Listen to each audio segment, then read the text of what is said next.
2009-2010 അധ്യയന വർഷത്തിലെ പത്തനംതിട്ട കാതോലിക്കറ്റ് കോളേജിലെ യൂണിയൻ മാഗസിന്റെ പേര് ഒരു പേരിൽ എന്തിരിക്കുന്നു. കോളേജ് മാഗസിന്റെ പേജുകൾ മറിക്കുമ്പോൾ നഷ്ടസ്വപ്നങ്ങൾ എന്ന പേരിൽ ഒരു ലേഖനം കാണാം. ലേഖനം എഴുതിയിരിക്കുന്നത് കോളേജിലെ university union councillor Rahul BR എന്ന ഇന്നത്തെ രാഹുൽ മാങ്കൂട്ടത്തിൽ. ലേഖനത്തിൽ രാഹുൽ BR ഇങ്ങനെ കുറിച്ചിരിക്കുന്നു: ഇന്ന് പ്രണയമെന്ന വാക്ക് ഡേറ്റിംഗ് എന്നും ചാറ്റിംഗ് എന്നും ചീറ്റിംഗ് എന്നുമൊക്കെയായി രൂപാന്തരം പ്രാപിച്ചിരിക്കുന്നു. പ്രണയം പലപ്പോഴും അതിരുകൾ വിട്ട് മാംസക്കൊതിയന്മാരുടെ കാമവെറികൾക്കും ക്യാമറ കണ്ണുകൾക്കും കീഴടങ്ങിയിരിക്കുന്നു.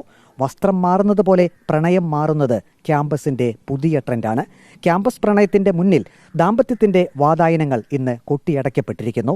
ഒരു മൊബൈലിൽ നിന്ന് ഒരുപാട് കാമുകന്മാരെയും കാമുകിമാരെയും സമ്പാദിച്ച് രസിക്കുകയാണ് പലരും.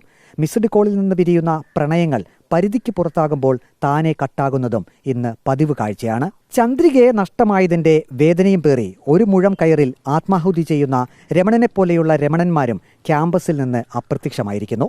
വിജനമായ ക്യാമ്പസിന്റെ ഏകാന്തതയിൽ എന്ന പോലെ വിജനമായ മനസ്സുമായി ലക്ഷ്യങ്ങളില്ലാതെ താൻ യാത്ര തുടരുകയാണ്. ഇങ്ങനെയാണ് പത്തനംതിട്ട കാതോലിക്കറ്റ് കോളേജ് മാഗസിനിൽ university union councillor Rahul BR എന്ന ഇപ്പോഴത്തെ രാഹുൽ മാങ്കൂട്ടത്തിൽ എഴുതിയ ലേഖനം അവസാനിക്കുന്നത്. Reporter Praveen Purushothaman, in reporter, Pathanamthitta.